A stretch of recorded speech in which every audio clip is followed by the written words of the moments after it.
नमस्कार, आदाब। बातें मुलाकातें में आपका स्वागत है। मैं हूं आपका होस्ट मोहम्मद अफजल खान। आज हम एक ऐसी पुस्तक का विवेचना कर रहे हैं या रिव्यू कर रहे हैं जो कि लगभग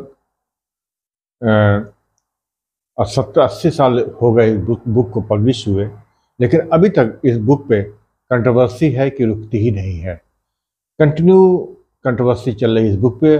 बीच में ये बुक जो थी आउट ऑफ स्टॉक थी, कहीं अवेलेबल नहीं था। यहाँ तक कि जो राजनीतिक पार्टियाँ इसका विरोध करती थी उनके पास भी उस बुक की कोई प्रति नहीं थी। फोटोकॉपी को जलाकर इन्होंने विरोध किया था। लेकिन अब ये फ्लिपकार्ट अमेज़न पे उपलब्ध है। जी, मेरी मुराद है, मुझे भी खुद बुक नहीं मिला तो मैंने PDF से उसे डाउनलोड करके निकाला था। बुक का नाम है सच्ची रामायण, जो कि पेरियार हीरो रामास्वामी की लिखी बुक है। और ये बुक बहुत ही ज़्यादा कंट्रोवर्सी है, रामायण पे लिखी गई है। सबसे पहले हम इन्हें लिखने वाले के बारे में जान लें कि इनका नाम EV रामास्वामी नायकर पेरियार है, जो 1879 यानी 1879 में पैदा हुए थे और 1973 में इनकी मौत हो गई थी। ये एक सोशल एक्टिविस्ट थे और समाज सुधारक आप कह सकते हैं।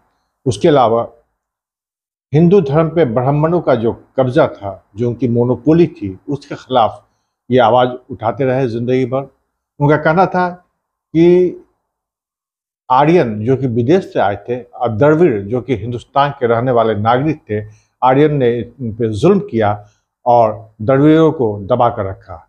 उसके बाद जो यहाँ के हिंदू धर्म है उस पर ब्राह्मणों ने कब्जा कर लिया और इसमें अपने हिसाब से इन्होंने बुकें लिखी और जितने भी धार्मिक पुस्तक है ये ब्राह्मणों की लिखी हुई है, न कि भगवान की लिखी हुई है। उनका ये भी कहना था कि छुआछूत, कास्टिज्म, महिलाओं के साथ अत्याचार और जो कि हिंदुस्तान की सबसे ज़्यादा जो आबादी जो यहाँ के मूल निवासी है उनके खिलाफ ब्राह्मणों ने जो जुल्म किया है उसके खिलाफ वो हमेशा आवाज़ उठाते रहे। उन्होंने सेल्फ रेस्पेक्ट मूवमेंट शुरू किया था। उसके अलावा इन्हें फादर ऑफ द्रविड़ कौम कहा जाता है। असल में इनके साथ ये हुआ कि 1904 में ये वाराणसी गए थे। वाराणसी उस वक्त, जैसा कि हम जानते हैं, कि हिंदू धर्म का सबसे बड़ा केंद्र है। वहाँ गए थे, इन्हें वहाँ दीक्षा लेने के लिए गए थे। जब वहाँ वो पहुँचे तो इन्हें एहसास हुआ कि ब्राह्मणों ने किस तरह धर्म पे पैठ बना रखा है। यहाँ तक कि इन्हें न किसी सराय में रुकने दिया गया, इन्हें यहाँ तक कि खाना तक नहीं मिला। 10 दिन तक भूखे रहे। जब इन्हें भूख बर्दाश्त नहीं हुई तो 2 पत्थर खा के जो मंदिर के बाहर फेंका जाता था जूठा, उसे खाकर इन्होंने गुजारा किया। उसके बाद इनका इस धर्म से विश्वास उठ गया और वापस आकर इन्होंने सेल्फ रेस्पेक्ट मूवमेंट शुरू किया और उसके बाद इन्होंने इसके खिलाफ एक बहुत बड़ी आवाज़ उठाई। खैर, इस पर एक वीडियो बाद में। इनकी मकबूलियत का अंदाज़ा में आप लगा सकते हैं कि इनकी जो बुक मैंने बताया कि सच्ची रामायण बहुत ही मशहूर पुस्तक है और विवादित पुस्तक रही है और इस पर बहुत हंगामा मचा है। 1944 में इन्होंने तमिल लैंग्वेज में इसे लिखा था, सच्ची रामायण, और इसका 1959 में इंग्लिश में ट्रांसलेट हुआ, the Ramayana upon the true reading. उसके बाद 1968 में हिंदी में सच्ची रामायण जो है ये तर्जुमा हुआ और ये जैसे तर्जुमा हुआ और हिंदी बेल्ट में ये बुक आई, एक हंगामा का बची गया और 1969 में यूपी गवर्नमेंट ने इस पर प्रतिबंध लगा दिया और उसके जितने भी कॉपी थे उसे सीज कर लिया।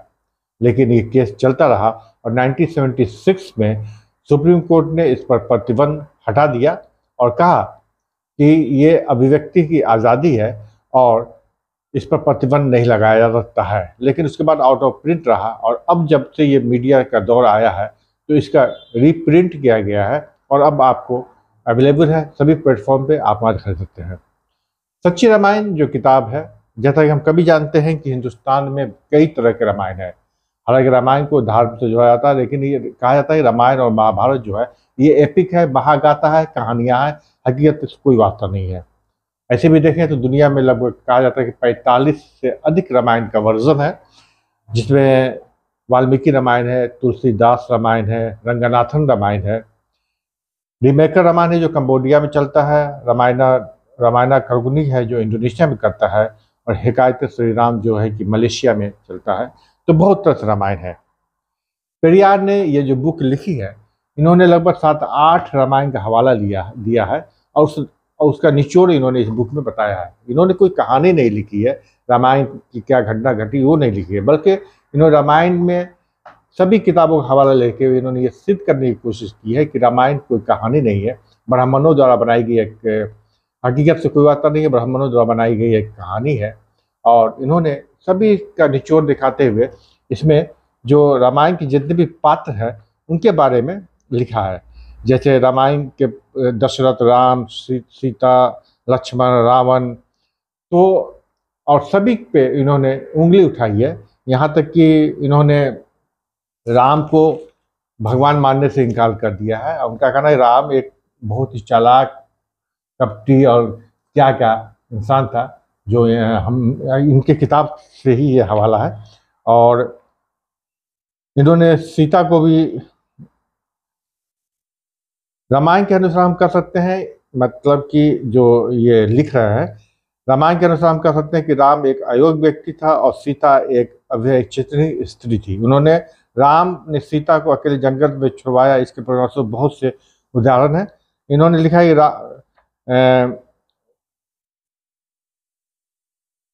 इन्होंने लिखा है कि सीता जो थी,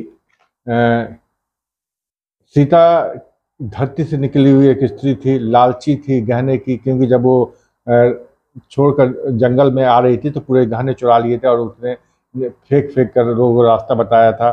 उम्र कम बताती थी, रावण से अच्छी दोस्ती थी, वो रावण के चित्र बनाती थी। एक बार राम जी ने देख लिया था। हनुमान को इन्होंने एक साधारण व्यक्ति बताया है। लक्ष्मण को औसत दर्जे का एक आदमी बताया है। बाली को उन्होंने कहा है कि वो सीधा साधा था। तो ऐसे बहुत सी चीज़ें उन्होंने लिखा है कि राम केवल गद्दी प्राप्त करने के इच्छुक थे, बल्कि वो अपने पिता के बचाने के अनुसार बन जाने के समय से ही पिता के वचनों का पालन करते हुए रहते थे। शुद्ध हो तपस्या करने के कारण राम ने शंभु का कत्ल कर दिया था। उसके अलावा जब वाल्मीकि ने सीता के पवित्र के विषय में राम से कहा तो भी राम विश्वास नहीं हुआ और सीता को पृथ्वी के अंदर समा जाना पड़ा। अच्छे बाद राम के वनवास चले जाने से सुनकर भारत उसे अयोध्या लौट लाने के लिए गए। राम ने भारत से कहा कि अब तुम्हारी माँ का मनोरथ सिद्ध हो जाएगा, ये क्या है वो पसंद है। जनक दशरथ को अपनी मूर्खता का पश्चाताप करना पड़ा। उसके बाद इसमें ऐसे बहुत सी बातें हैं जो मैं यहाँ बताऊं तो लगेगा कि मैं गलत बोल रहा हूँ, लेकिन आप जब इस किताब को पढ़ेंगे तो आपको पड़ेगा। उसके अपने जस्ट बाई की हिस्ट्री के प्रति राम ने कहा कि सीता को चाहे कोई भगा ले जाए, चाहे वो मर जाए, ये कोई बड़ी बात नहीं है, क्योंकि हम ऐसी नीच स्त्री के लिए कष्ट नहीं सहना चाहेंगे। ये सब इसमें कहानी है, अलग बुक में है। और मगर इस किताब में एक चीज़ है कि पेरियार ने रावण की बड़ी तारीफ की है कि रावण बहुत ही काबिल आदमी था, वेदों का ज्ञानी था और बहुत ज़्यादा ही बहादुर था, पंडित था, बड़ी तारीफें की है। असल इस रामायण को और सच्ची रामायण को अगर वाकई हिंदी बेल्ट के लोग पढ़ेंगे तो इस बुक से नफरत हो जाएगी। लेकिन इनका कहना है कि ये बुक में मैंने सभी बातें और रामायण जितनी रामायण है उससे मैंने लिया है। असल में पेरियार एक पॉलिटिकल आदमी भी रहे हैं। उन्होंने अपनी डीएमके पार्टी बनाई थी और द्रविड़ों के लिए बहुत उत्थान के लिए बहुत काम किया। उनका मानना था कि आज जो मूल निवासियों का हाल है उसकी देन जो है ये ब्राह्मण है और इनकी जो धार्मिक बुक है जो मोनोपोली है और लिखकर यहाँ के मूल निवासियों को दबाया जा रहा है। तो उम्मीद है कि आप ये बुक पढ़ेंगे और पसंद आएगी और समझने की कोशिश करेंगे कि आखिर किस परिवेश में पेरियार लिखा था। आप जरूर पढ़ें इस बुक को, अभी सभी जगह अवेलेबल है। पढ़ें और देखें कि आखिर कहाँ तक पेरियार की बात सच